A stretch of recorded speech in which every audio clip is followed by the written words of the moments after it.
По данным боевиков Талибана, запрещенного в РФ, под его контролем сегодня находится порядка 85% территории Афганистана. Чтобы стать единственной реальной законной силой в стране и добиться легализации в глазах мирового сообщества, этой группировке сперва необходимо взять Кабул, ликвидировав опасное для нее двоевластие. В этом вопросе для талибов представляет определенную проблему позиция Турции, которая поддерживает афганское правительство и не намерена просто так выводить свои войска вслед за союзниками по блоку НАТО. Но что будет после того, как Талибан и Султан все же достигнут некоего компромисса? Пойдет ли экспансия идеи радикального ислама вовне? Вопрос этот далеко не праздный и беспокоит всех соседей Афганистана. Руководство Талибана, представители которого недавно прилетали в Москву на переговоры, утверждает, что они все устали от войны, и их интересуют только внутренние дела своей страны, едва сумевшие избавиться от иностранных оккупантов. Но проблема заключается в том, что группировка далеко не едина и не монолитна в своих взглядах и настроениях. Это подтвердил специальный представитель президента РФ Замир Кабулов. Движение не стоит на месте, появляются третье и четвертое поколение молодых пассионарных бойцов, которые никогда не жили в свободном, спокойном, неоккупированном Афганистане. И они убеждены, что воюют за освобождение своей родины от оккупантов и за ценности ислама, как они их видят. Эта часть движения настроена радикально, именно они погибают сейчас в военных действиях. И чем же займутся все эти радикально настроенные пассионарии, когда в самом Афганистане окажется больше не с кем воевать? Куда они пойдут потом? Самым простым кажется направление на север, в бывшие советские республики Центральной Азии, Узбекистан, Таджикистан и Туркменистан. И самым слабым звеном в этой цепи представляется Туркмения. Армия Таджикистана объективно очень слаба. Ее численность оценивается формально в 8,8 тысячи человек, преимущественно плохо обученных и слабо мотивированных, и еще 7,5 тысячи национальной гвардии. По наследству от СССР Душанбе каких-то огромных военных арсеналов, как незалежное, не получил. Бронетанковые войска насчитывают 30 единиц Т-72 и 7 единиц Т-62, 23 БМП и 23 БТР советского производства. В ВВС нет ни одного боевого самолета, имеется лишь несколько вертолетов Ми-8 и Ми-24. Можно заключить, что боеспособность вооруженных сил Таджикистана чисто символическая, а реальную оборону страны обеспечивает только российская армия, которая базируется на 201-й военной базе.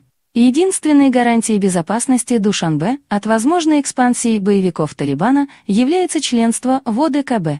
Дела в Узбекистане обстоят несколько получше. При общей численности в 48 тысяч человек в сухопутных войсках служат 24,5 тысячи. В каждом из военных округов сформирована своя армейская бригада, мотострелковая, танковая или десантно-штурмовая, полностью укомплектованная по штату. Танковые войска насчитывают 70 единиц Тон-72, 100 единиц Т-74 и 170 единиц Т-62, а также 270 штук БПМ-2. Посолиднее, чем у Таджикистана.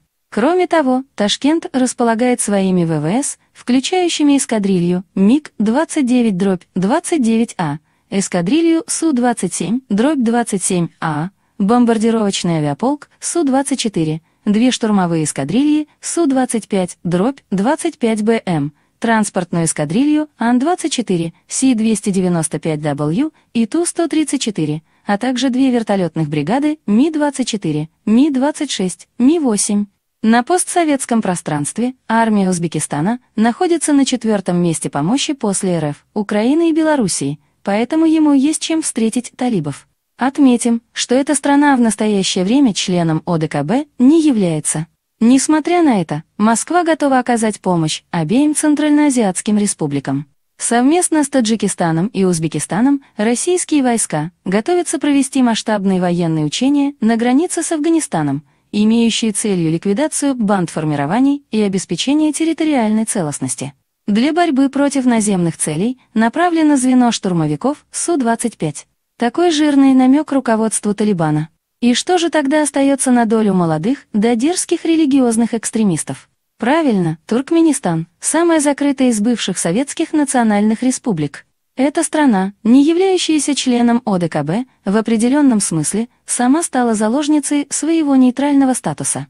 При численности в 36 тысяч туркменская армия состоит преимущественно из призывников, плохо обученных и слабо мотивированных. Это сводит на нет значение немалого количества бронетехники, стоящей на вооружении сухопутных сил, 650 единиц Т-72 и 4 единицы Т-90 см, а также 650 БМП-1, 430 БМП-2, 300 БТР-70 и 450 БТР-80.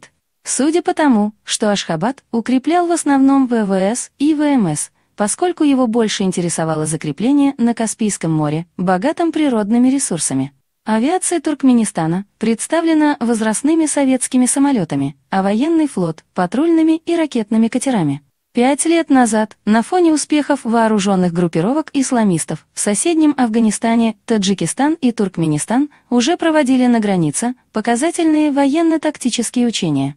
Еще тогда, в 2016 году, военный эксперт Халмурат Саюнов указывал на слабость туркменской армии и то, что еще большую опасность, нежели внешняя агрессия, для этой закрытой страны представляют спящие террористические ячейки. Армия Туркменистана, по оценкам военных, слабое звено, она не сможет противостоять даже 1000 боевиков.